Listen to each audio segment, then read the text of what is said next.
Hello!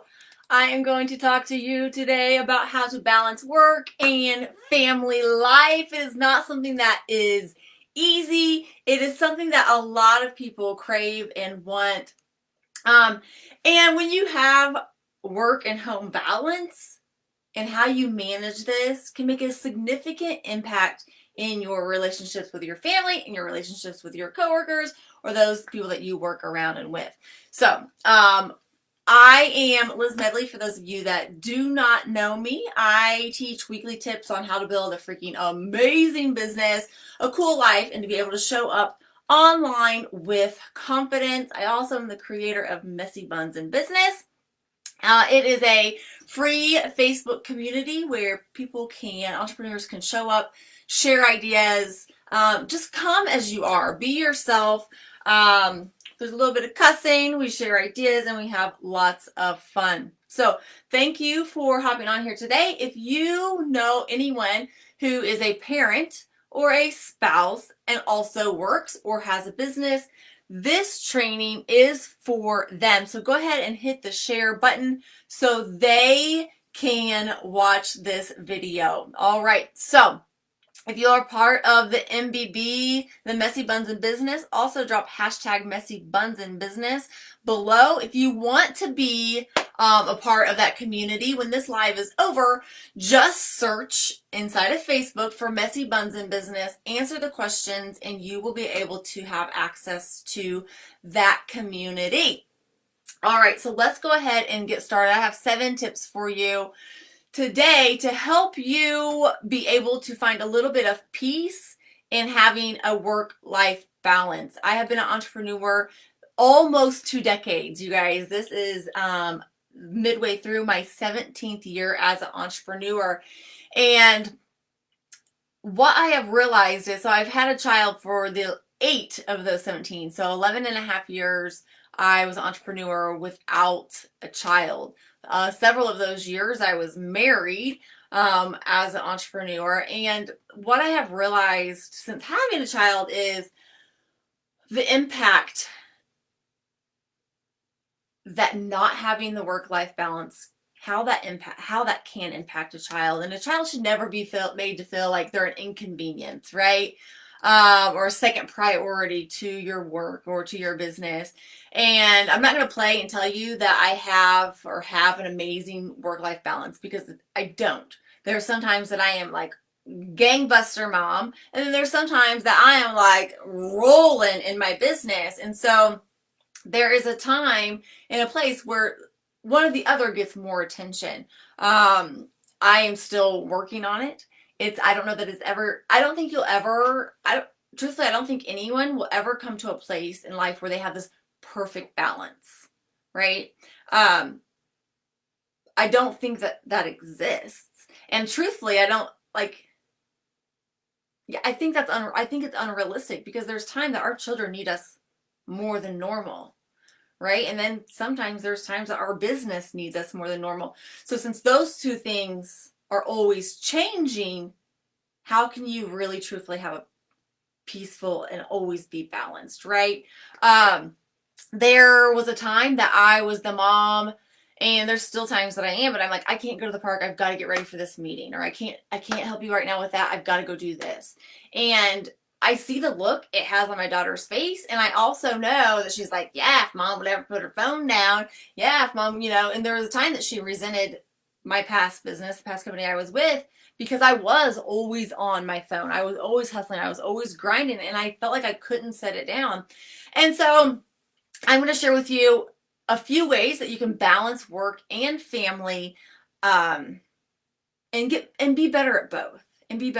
If you're excited for that, drop me some praise emojis in the comments. That will be incredible to see who I am talking to. If you have children, let me know how many children you have. Are you an employee, or are you a business owner, or are you both? There's a lot of people in here also, and these tips are really going to help for you, that are working parents outside of the house, plus you have a side hustle, right? That's probably the majority of you. Full-time job, full-time parent, and you have a side hustle. So let me know who you are and what your background is, so I know who I'm talking to and who I'm talking with. All right, so let's go ahead and get started with tip number 1. Letting go of guilt.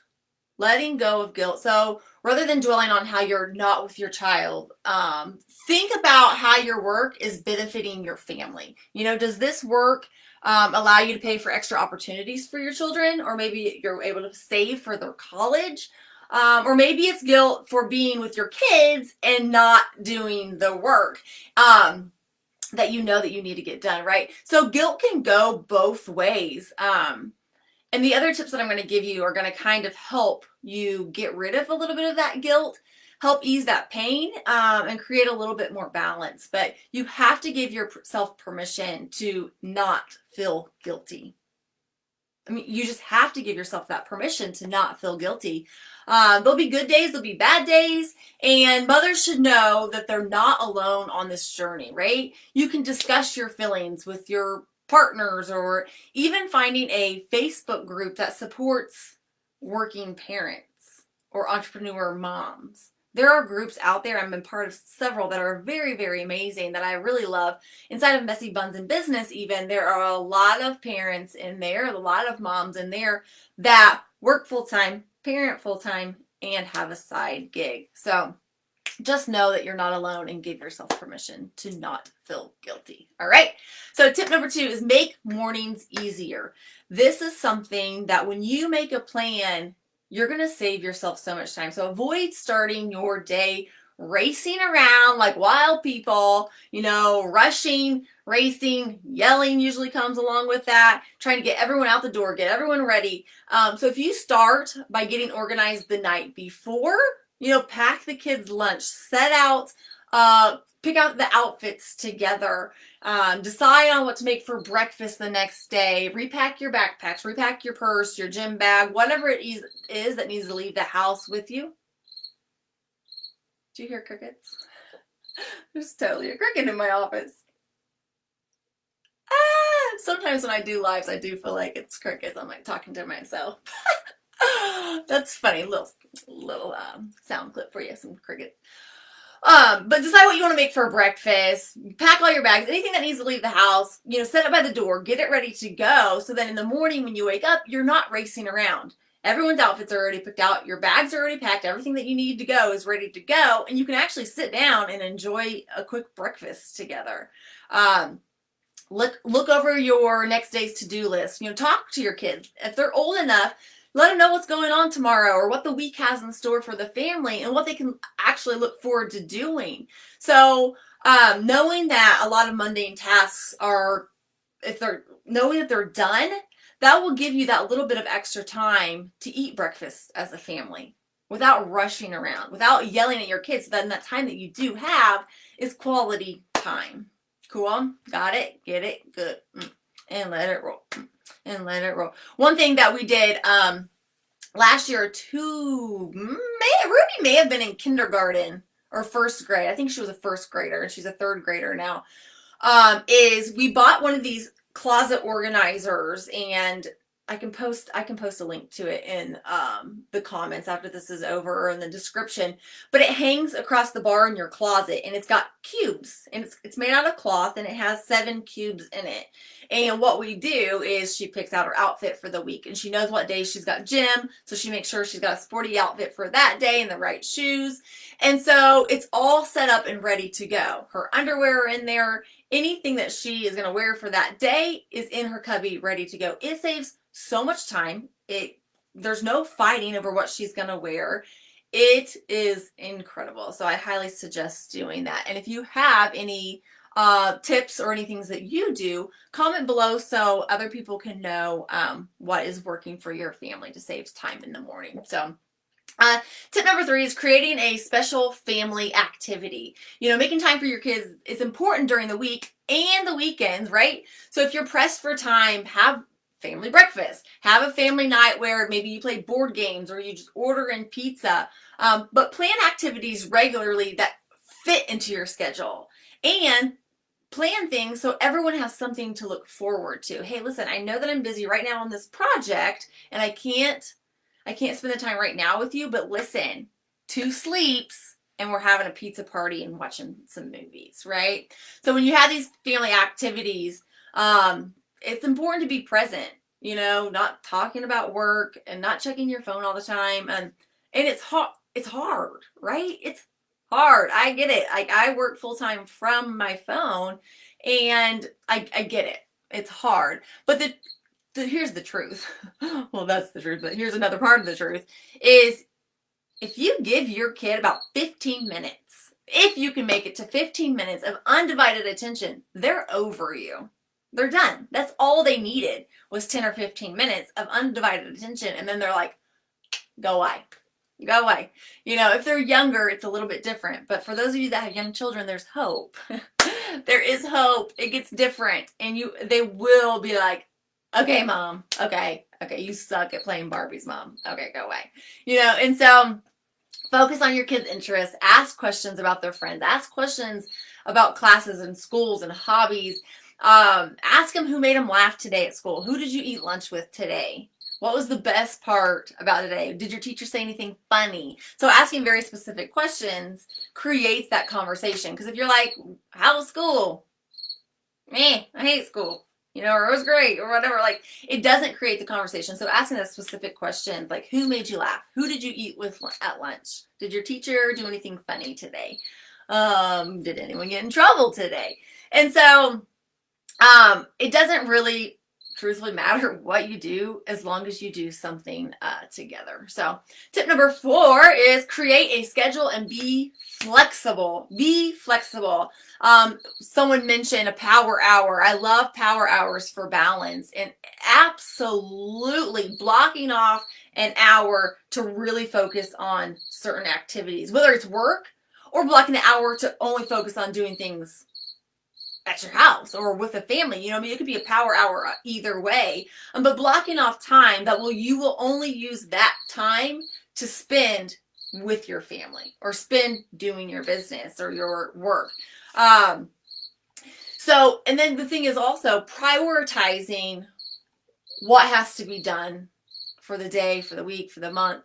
And it's like, if I don't get this done before family time, you have to give yourself permission and say it's okay.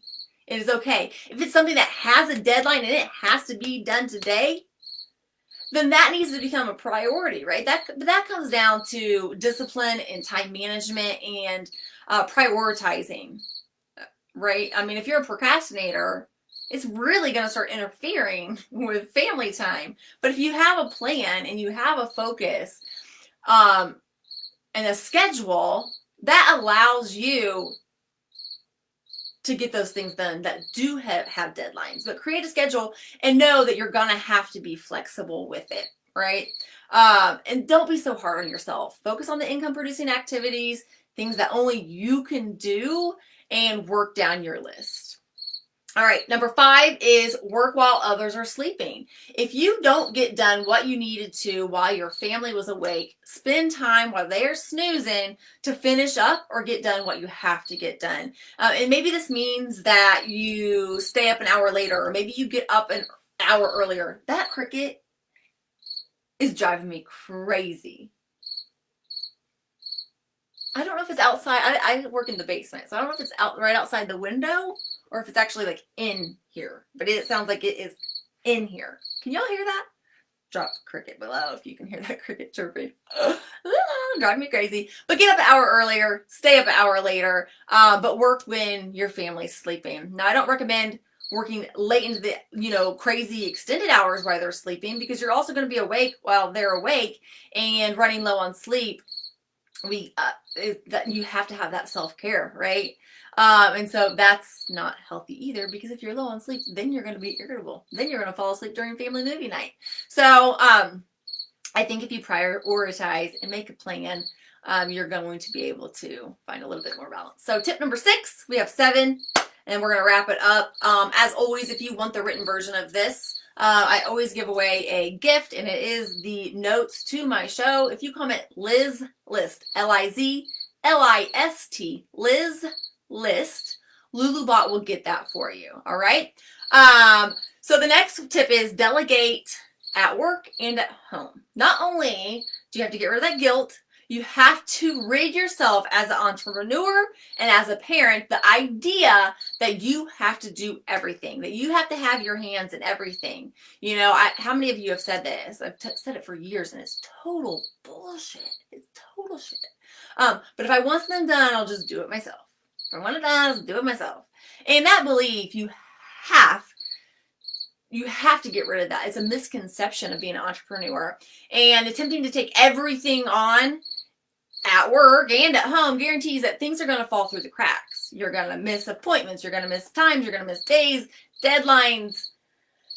And you're just going to live a little bit of a chaotic life. And the thing is, you can find someone to do some of the things, some of your responsibilities. They're going to be able to do it better, quicker, and you're going to end up saving yourself so much time, energy, and money. And I quickly realized that relying on others who enjoy some of the things that I don't, or they specialize in those things I need to get done, produced actually better results. And I wasn't stressed freaking out, right? Some examples, having someone clean your house, hiring a graphic designer to do some of the stuff for work. Even though I don't love cleaning my house. I love graphic design and designing and creating, but it takes way too much time. And so I was able to hire someone to do it.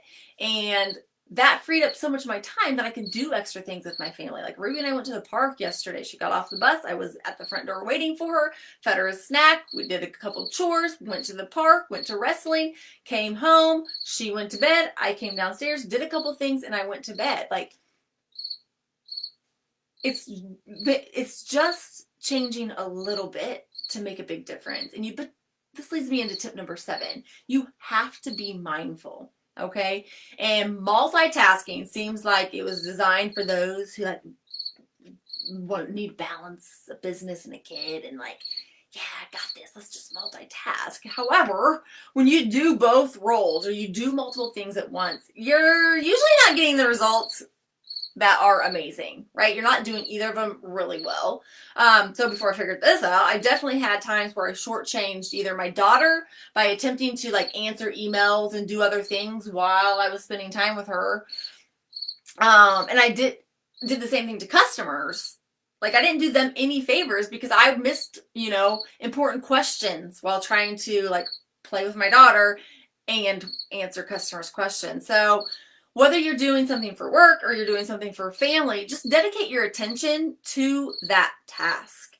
And being mindful can actually end up saving you so much time, energy, and money. All right? And a relationship with your family. That cricket needs to go outside. Go away. I was going to say it needs to die, but I don't want y'all being like, oh, she kills animals. She's an animal killer. For real. All right, so let's just wrap this up. Again, if you want the written version of this, comment Liz List below. And I want to wrap this up by saying, in balancing motherhood or parenting and entrepreneurship, neglecting to take care of yourself is really, really easy. However, listen, you are the glue that holds everything together. Okay, so I learned this the hard way by neglecting myself, my health, my physical health and mental health. It led to terrible decisions, right? Not only as a boss and as a leader and as a parent, I was just not making great decisions because I wasn't taking care of myself. Between sleeping and exercising and unplugging, I'm now finding time to fulfill my own needs and recharge myself. And it makes everything more effective in all the aspects. And when I take care of myself, I'm nicer to my family. When I take care of myself, I make better decisions. I'm not so stressed. I'm not reacting. I'm not living on this emotional because I have a sense of peace. So sometimes this requires a little bit of creativity though, right? You might have to go to the gym when your family's sleeping. You might have to give up your favorite evening show to take a bubble bath, or when your kids go to sleep, take a bubble bath. But just remember, creating harmony between your role as a entrepreneur or a working parent, your role as a parent starts by finding balance in yourself. All right, you guys, listen. I believe in you, and my wish is for you to believe in yourself. Comment Liz List below, and Lulubot will send you all of the written show notes that you need. And I hope that you have a fabulous day, and I hope also that you will share anything that you have found that helps create balance between life and working in the comments so we can have a discussion around it. So anyways, thanks for tuning in. I'll see you next Tuesday. Bye.